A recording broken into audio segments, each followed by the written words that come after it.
फिर एक बार आज एडजेक्टिव का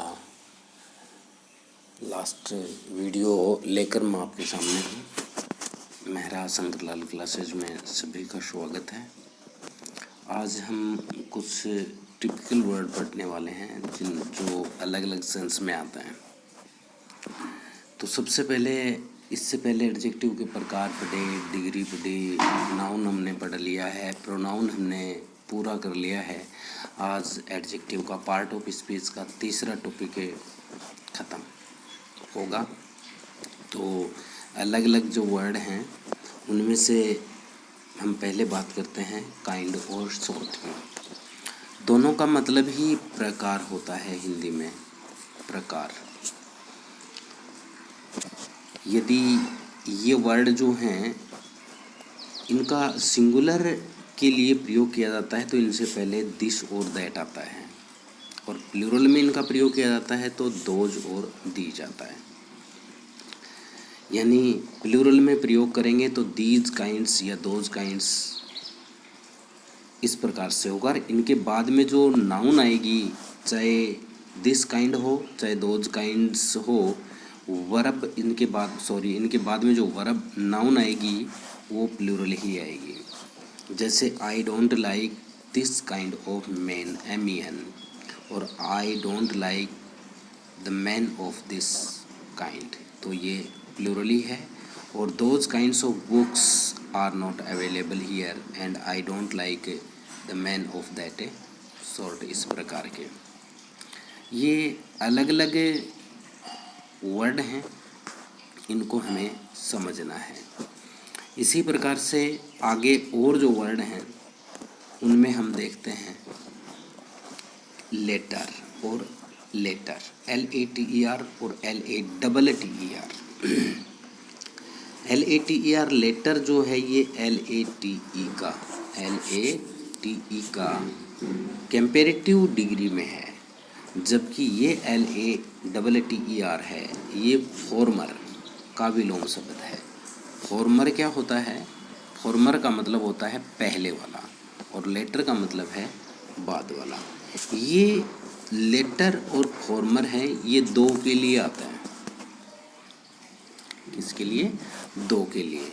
जैसे हम बात करें कि Ram and Shyam are two brothers, but the latter is more cultural than the farmer.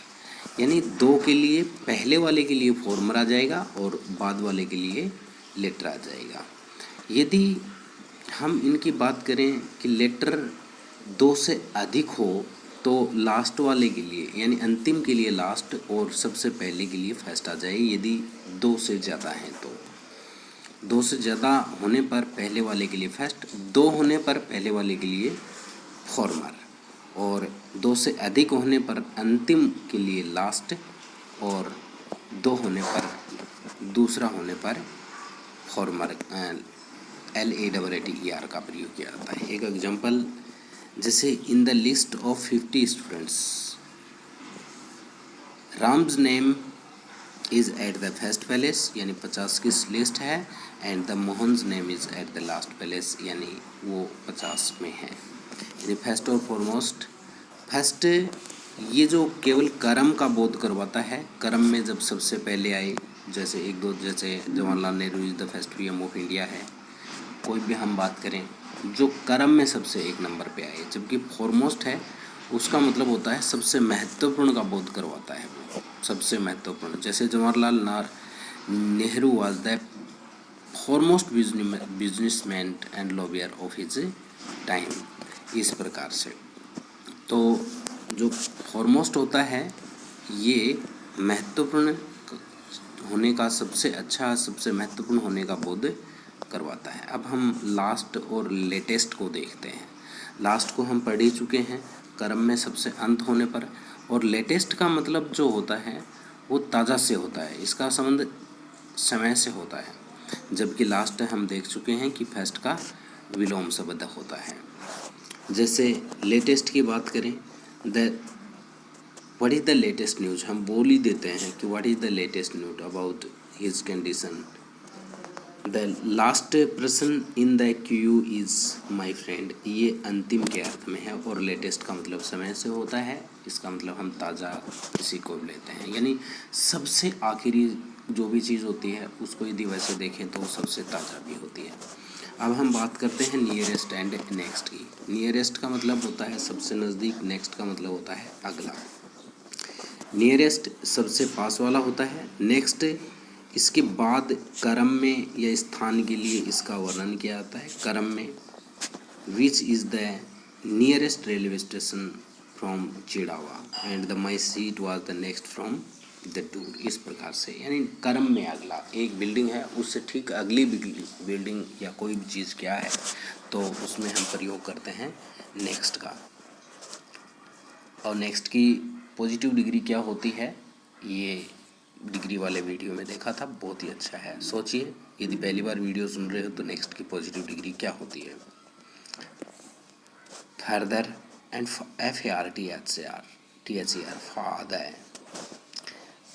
FARTHER अधिक दूरी के लिए होता है, जबकि FURTHER फादर अतिरिक्त के अर्थ में आता है या आगे होने के अर्थ में आता है। जैसे Ajmer is farther than Agra from Jaipur, या Ajmer is farther from Jaipur Agra than Jaipur. I have nothing further to say, further he said that he was ill, इस प्रकार से। आगे जो वर्ड हैं फ्यूअर, लेस और लेशर, ये तीनों ही वर्ड कम होने के अर्थ में आते हैं यदि कोई चीज़ कम हो तो।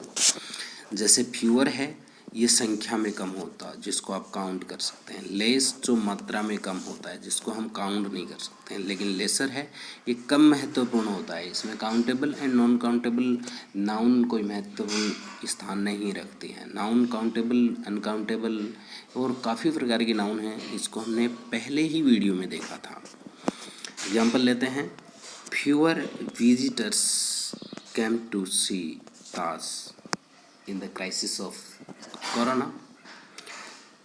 देर is less milk in the jug, I have now less time, अब मेरे पास बहुत ही कम समय है, इस प्रकार से। Many lesser speaker also speak from the platform, यानी बहुत ही कम महत्वपूर्ण जो स्पीकर बोलने वाले हैं वो भी इसमें बोले थे। यहाँ एक बहुत ही अच्छी बात है, यदि वाक्य में डेफिनेट नंबर दिया गया है, डेफिनेट नंबर है, डेफिनेट नंबर एडजेक्टिव आया है तो उसके बाद में प्लूरल नाउन है तो फ्यूअर के स्थान पर लेस आ जाता है। जैसे आई हैव 10 रुपीज़, तो ये डेफिनेट नंबर है, संख्या है, 10 rupees less at the moment, या एट दिस मोमेंट 10 रुपये कम है मेरे पास। There are 2 member less in the room, इस प्रकार से। अब हम बात करते हैं इल्डर, इल्डेस्ट और ओल्डर, ओल्डेस्ट की। इनकी बात हम पहले भी कर चुके हैं इससे पहले, यानी इल्डर और इल्डेस्ट हैं ये सगे भाई बहन आते हैं, ब्लड रिलेशन वाले। और ये वैसे जैसे परिवार पड़ोस में कोई बड़ा हो उसके लिए। इल्डर और इल्डेस्ट का प्रयोग एक ही परिवार के सदस्य यानी ब्लड रिलेशन पे, ओल्डर अन्य लोगों के लिए करते हैं। और डिग्री जब हम पढ़ी थी तो हमने देखा था कि इल्डर के बाद में टू आता है जबकि ओल्डर के बाद में देन आता है। He is my elder brother, I am older than my friend, he is the oldest church, I am the elder to my brother, इस प्रकार से। जब दो एडजेक्टिव एक समान जब जो एडजेक्टिव एक समान नाउन को क्वालिफाई करें, एक ही नाउन को क्वालिफाई करें दो एडजेक्टिव, तो दोनों एडजेक्टिव से पूर्व डिग्री भी समान ही आएगी। She is most active and the most energetic social worker in our club. आपको पहले भी बताया था कि सुपरलेटिव डिग्री से पहले द आर्टिकल आता है, लेकिन जब हम इसका प्रयोग दूसरी बार करते हैं तो आर्टिकल नहीं आता है। बहुत बार स्टूडेंट आर्टिकल में मिस्टेक कर देता है कि यहाँ आर्टिकल देकर यहाँ मोस्ट एनर्जेटिव पूछे और आर्टिकल दे दे तो नॉन आर्टिकल का प्रयोग होता है। She is both cleverer and more intelligent then her sister. इस प्रकार से आगे और हैं, जैसे हम देखते हैं कि क्वांटिटी और नंबर के वाक्य में लिटिल और या फ्यू का प्रयोग नहीं करते हैं, इनके स्थान पर स्मॉल का प्रयोग कर आता है, लेस के स्थान पर स्मॉलर आता है। बहुत अच्छी बात है यहाँ पे कि यदि क्वांटिटी की बात हो तो लिटिल या फ्यू का प्रयोग नहीं करते हैं, उसमें स्मॉल आ जाता है। Would you please lend me a few number of books for a month और सो। यहाँ जो फ्यू आया है, ए फ्यू, इसके स्थान पर स्मॉल आ जाएगा। I asked him not to want even a little quantity of food। तो यहाँ a little है, इसके स्थान पर आ जाएगा small। The number of students present today is less today। यहाँ not less smaller का प्रयोग हो जाएगा। अदर एडजेक्टिव में कुछ जो हम देख रहे हैं, सम है, एनी है, लिटिल है, ए लिटिल है, द लिटिल है, few, a few, the few, much, many, each, every, इधर, निदर। ये एडजेक्टिव के बाद में नाउन आने पर ही एडजेक्टिव होते हैं। इनकी चर्चा हम पहले प्रोनाउन में बहुत अच्छी तरीके से इनको हमने पढ़ा था, इन सारे वर्ड्स को। अब हम बात कर लेते हैं कारण वाले ड्यू टू और ओविंग टू। दोनों का मतलब ही के कारण होता है, इनमें डिफरेंस तो होता है। ड्यू टू जो है के कारण है, लेकिन ये वर्ब में एक्शन के लिए से संबंधित होता है। He has risen so high due to his hard work. और आगे हम देखते हैं कि his donation was due to his negligence.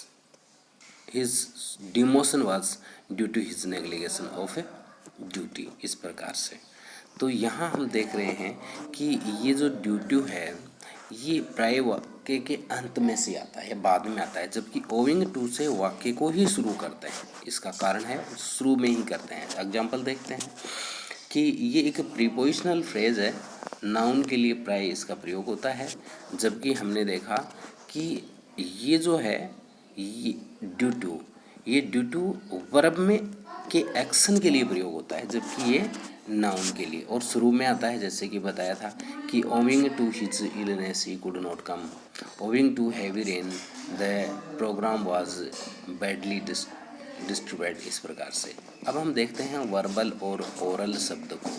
Verbal और ओरल शब्द भी ऐसे ही हैं। वर्बल का मतलब शाब्दिक, रिटन का विलोम शब्द होता है। ओरल का मतलब होता है मुँह जबानी, जो लिखित में नहीं हो। There is no verbal difference between the two documents and there is a striking verbal similarity between two points। इस प्रकार से म्यूचुअल और कॉमन वर्ड होते हैं, दोनों का मतलब ही एक दूसरे के मध्य होता है। कॉमन का मतलब म्यूचुअल का एक दूसरे के मध्य, कॉमन का मतलब अधिक के मध्य होता है। जैसे there is no common between them and this is our common property and there are mutual exchange of views between two। इस प्रकार से ये जो वर्ड है ये एडजेक्टिव का अपना लास्ट वीडियो था आज जो ख़त्म हुआ। धन्यवाद। उम्मीद है सभी को समझ में आया ही होगा।